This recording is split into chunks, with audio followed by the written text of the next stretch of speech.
Cerita fantasi kelas 7 SMP. Cerita fantasi merupakan hasil imajinasi pengarang yang ingin membawa pembaca ke alam khayalan. Nah, di cerita fantasi juga memiliki ciri-cirinya loh. Yang pertama, adanya kejadian, keajaiban, misteri, dan keanehan. Yang kedua, adanya cerita yang terbuka. Yang ketiga, menggunakan berbagai macam latar atau lintas, ruang, dan waktu. Yang keempat, tokoh yang unik. Yang kelima, memiliki sifat fiktif. Yang keenam atau yang terakhir, bahasa. Lalu, ada unsur-unsur dari cerita fantasi. Yang pertama, ada tema, ide dasar yang menjadi acuan dalam membuat suatu cerita. Lalu, alur, bagian penting yang bisa berupa alur maju, alur mundur, ataupun alur campuran. Yang ketiga, tokoh. Tokoh bisa pelaku cerita yang terdiri dari tokoh utama ataupun tokoh tambahan. Lalu, ada unsur cerita fantasi yang lainnya. Latar.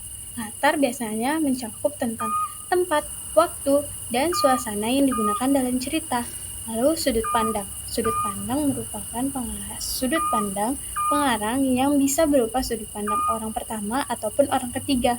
Lalu yang terakhir, amanat. Pesan moral yang disampaikan seorang penulis kepada pembacanya. Lalu apa sih pentingnya kita mempelajari tentang teks cerita fantasi? Tujuannya adalah sebagai berikut. Jadi, tujuan dari teks cerita fantasi untuk menghibur pembaca dengan alur cerita yang menarik, dunia yang penuh imajinasi, dan karakter yang luar biasa. Cerita fantasi disajikan memberikan pembaca kesempatan untuk melarikan diri dari kehidupannya sehari-hari dan masuk ke dunia yang penuh keajaiban dan petualangan. Jadi, dapat kita simpulkan, cerita fantasi adalah cerita yang berdasarkan imajinasi sang penulis serta pembaca pun ikut merasakan imajinasi dalam cerita tersebut. Dengan memiliki 6 ciri dan 6 unsur, cerita ini juga mengajak pembaca untuk melampaui batas dunia nyata dan memasuki dunia yang penuh keajaiban dan kemungkinan tak terbatas. Selanjutnya, kita akan masuk ke dunia imajinasi.